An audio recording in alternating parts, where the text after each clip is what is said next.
Okay, James, thank you for inviting me in. Could I ask you, how did you actually find Mitre Finch? How did you come across us? I actually found you online. Just did a bit of a Google search, to be honest, and had a look around. I'm fairly new to the sort of time and attendance thing. I've never used it before. Right. So I was just getting an idea and saw you guys there and thought I'd get you in. So Okay. Well, just give you a little bit more information. As a business, we were formed in 1979. We've specialised in time and attendance. It's what we've been doing. We also do payroll as well, which we started in 1982. So obviously both linked together quite nicely.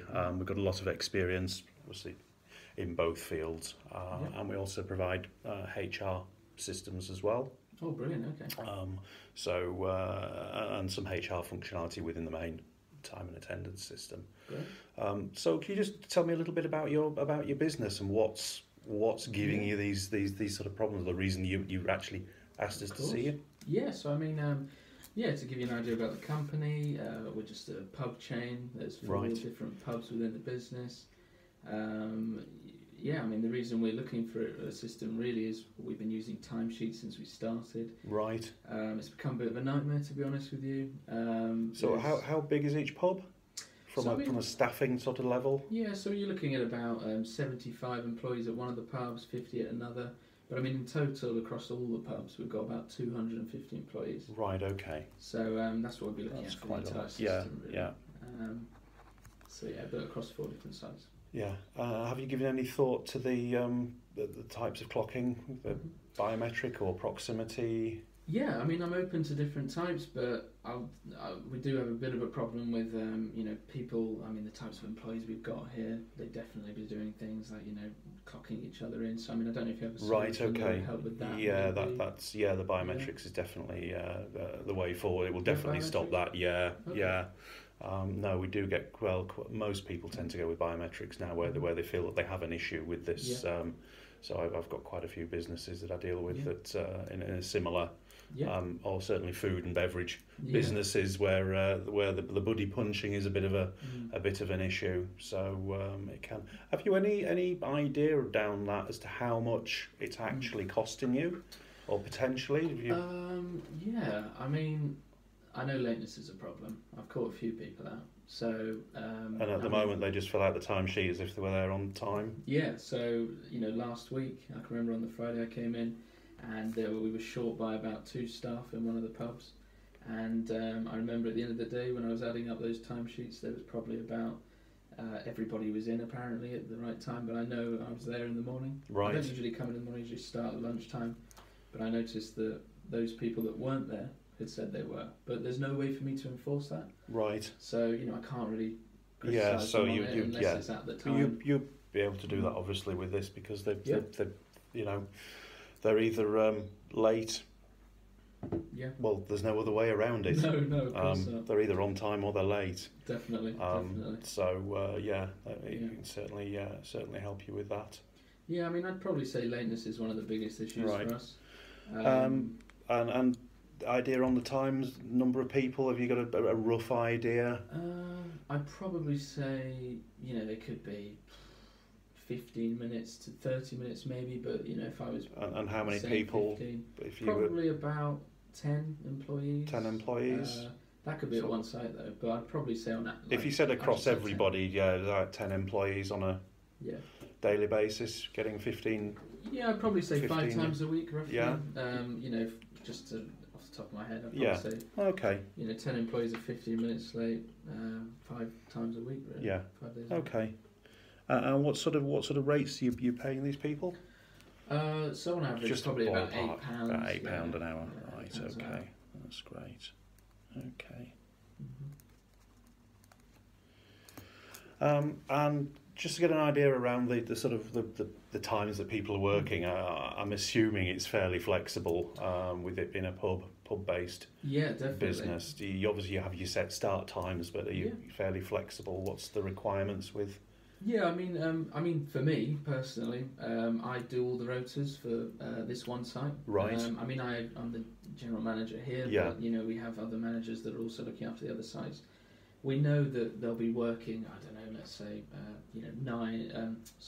12 until finish, or 12 to maybe about 8, but they might work over that. So really a system that's flexible that could count, well, take that into account. We can cater with the open-ended shifts. If there's any rules, do you have any rules around the overtime? Do you just pay them a flat rate, or do you pay them overtime if they work a certain number of hours, or does that tend to be more added up at the end of the week? Yeah, so for some employees it is. I'd probably say where we pay overtime is probably on holidays or something, or bank holidays. It's probably the major time we pay overtime. Right. But yeah, I mean, for us, we can get a busy period and we'll have loads of employees on. But they are paid the same rate for that. So you pay them the same rate regardless of the number of hours. Yeah. Basically, right. That's fine. Okay. Yeah. So I mean, we can do the open-ended shifts, and if there was a need to pay any kind of overtime, then we can actually put some little rules in there that will allow you to uplift time. Once they go over 10 hours in a shift, or for 12, for instance. That would be fine. Are these based on like a 0 hours contract, or you just call them in as and when, or do you have any of, obviously your managers will be fixed hours to a certain extent? Exactly. So I mean, we do have the same employees that are coming back, but I'll be honest, we're based in Devon, so holiday periods are very big for us, and when the students are back from uni, we get a lot of work in. So for them, their 0 hour contracts is great for them. Yeah. So we have a lot of 0 hour contract workers. Okay. But some of the permanent staff, we will have them working for us on a more permanent basis, but they can accrue time in terms of holiday. Right. So, okay. Currently, I think our payroll lady, she's calculating all of that on a spreadsheet.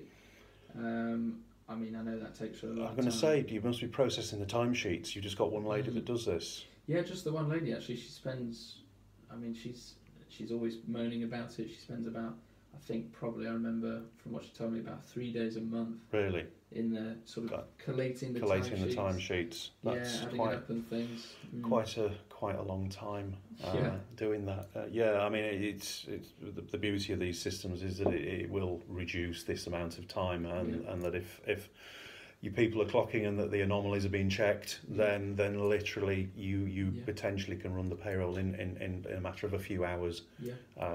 Certainly get it down to around half a day from 3 days. So you've potential to save a fair amount of time there as well. So at the moment, when she's processing all of these timesheets, they just all get sent up and. Yeah, so I know she's got a general spreadsheet she puts it into, but the timesheets, half of them she can't read. Some are written into other employees' times as well, and I think it's not just the length of time it's taking; it's also probably taking a long time because she can't actually understand it. Employees are making it up as well. So there's potentially a lot of room for human error as well, even inputting if she's not quite reading it correctly. And she's even openly admitted that. She's said about how she has to almost do a bit of guessing work. It's the last day of the month, so she's under pressure, and she does have to do a bit of guessing work. We have had some cases where employees have come back and said, I work more than that, I've been underpaid, so that stresses her out as well. So this is why we need a more accurate way of tracking this, really. Right. Well, it would certainly be able to remove the human error. Obviously, the process that you'll get from this system is the people clocking in against the days that they're scheduled to work.